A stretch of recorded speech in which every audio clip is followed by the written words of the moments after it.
right, hello wine drinking people. Today is Wednesday, September 1st. And we've got a quiet week this week, man. Not a lot of drinking going on here in terms of after hours. We've always got a lot of drinking going on here in the daytime, a lot of suppliers. Just like yesterday, we had a couple of good ones come in. And, well, let's first talk about the Charles Krug Yountville Cabernet. This is one we had left over from the day before. We opened it up for our buddy Pete, who stopped by. This is a sample that Pat gave us. Charles Krug producing some of the best values coming out of Napa Valley. And this Yountville Cabernet is only $23 on sale. What a great little value. The Peter Mondavi Winery, Charles Krug, still turning out some fantastic values. These people have been farming in Napa for 60 years or more, and they bought the land in Napa quite some time ago. So unlike a lot of these newbies, they didn't have to pay a ton for their land, so they don't have to charge a lot for their wine.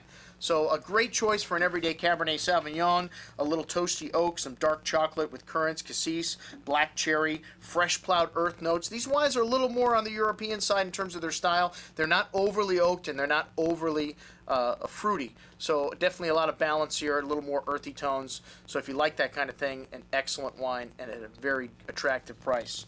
All right, well, we had some Argentina stuff in the store yesterday. This seems to be a theme here the last couple of months in the store, and I don't need to repeat myself about these Argentina wines, do I? Some of the greatest values in the world of wine when it comes to Bordeaux varietals, Cabernet, Merlot, and Malbec in particular. The Malbec coming out of Argentina, the best Malbec made in the world of wine today.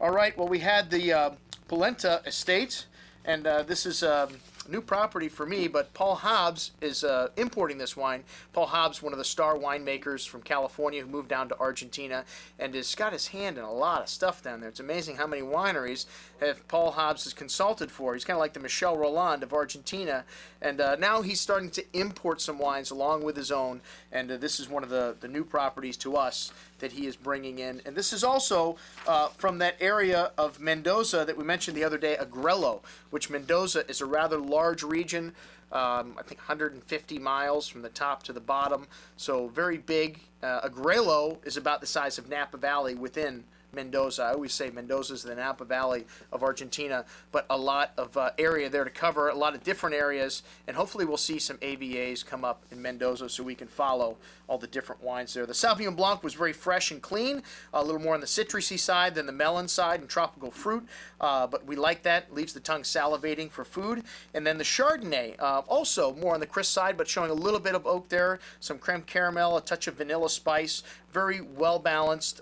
You can tell the high altitude that this wine is from because of the crispness in the wine. A little bit of that fresh buttered toast on the end. You notice the oak, but an underlying factor. Okay, next up we had their entry-level Malbec, the La Flor. This wine's a blend of fruit from Agrello and the Uco Valley. A young wine, a very appealing, very fruity, very simple, but at the same time a real crowd pleaser and quite a bit going on there in the $15 price range. The Cabernet Sauvignon, usually they show that before the Malbec, and I don't know, but this time they showed it afterwards. And Cabernet tends to have a little more tannin. This one was a little more dry on the finish, but the Malbecs to me tend to be a little fuller on the palate.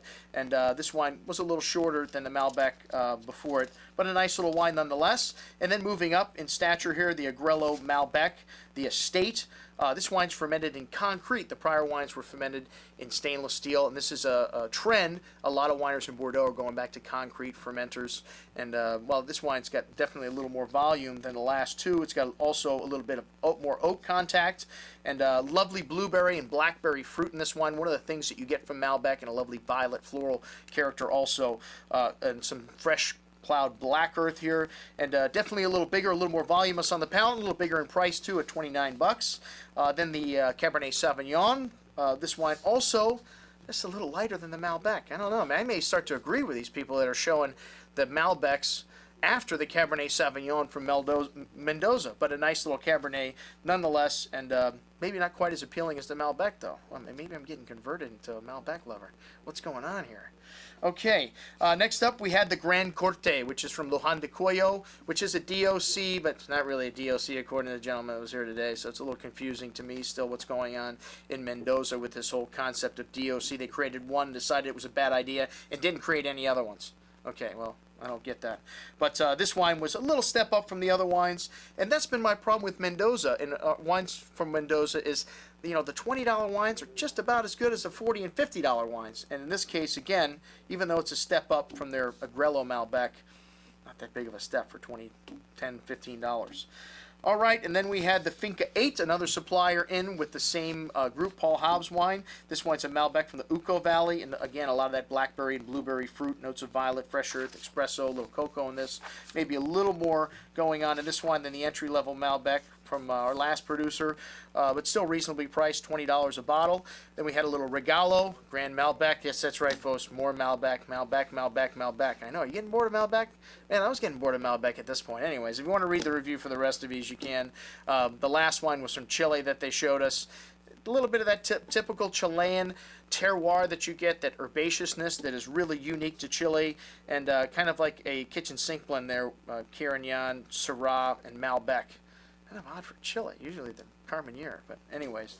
The wine was okay, a little expensive. We really expect wines to over-deliver from Chile and Argentina.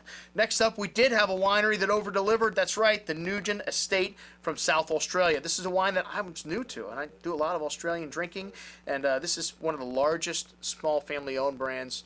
Does that make sense? Yes. Okay, it's not one of the big guys, all right? It's a family-owned brand, but these guys do make quite a bit of wine and a lot of good value stuff from Riverina, which is an area that I was unfamiliar with. I guess it's south of Pathaway, maybe on your way to Coonawarra, or just past Coonawarra on your way to Melbourne. I didn't get the exact location. We'll have to look that up for you. But the Chardonnays, not what Australia is known for, but some pretty damn good values here in the $10 price range for Chardonnay, if you like that crisp style of Chardonnay that you get more from Burgundy than from California. A lot of lemon citrus to these wines, a little bit of stone, but fairly simple and refreshing Chardonnays. The Kings Valley had the most to it. $18, just a step up, but unfortunately that wine is not available from our suppliers. We have to order that from California.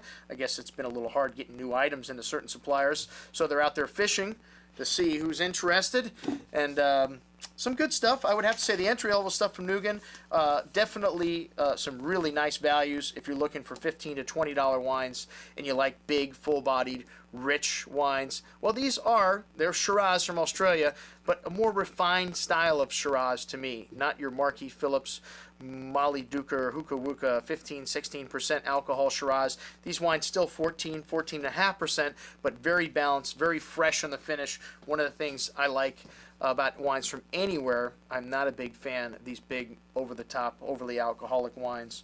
And I'm not a fan of overpriced wines. And we're seeing prices in Australia come down, which is a very good thing. And check out the reviews on these Nugan wines. Very good. The Durif, the last wine we had, very unique. That's another name for Petite Syrah. A little different than the stuff you find in California, maybe not quite as extracted, a little more balanced. Again, that seems to be the theme here for Nugan. And that's what I had to drink yesterday. I'm your host, Andrew Lampasone, signing off for the Wine Watch, saying remember, always drink the good stuff first.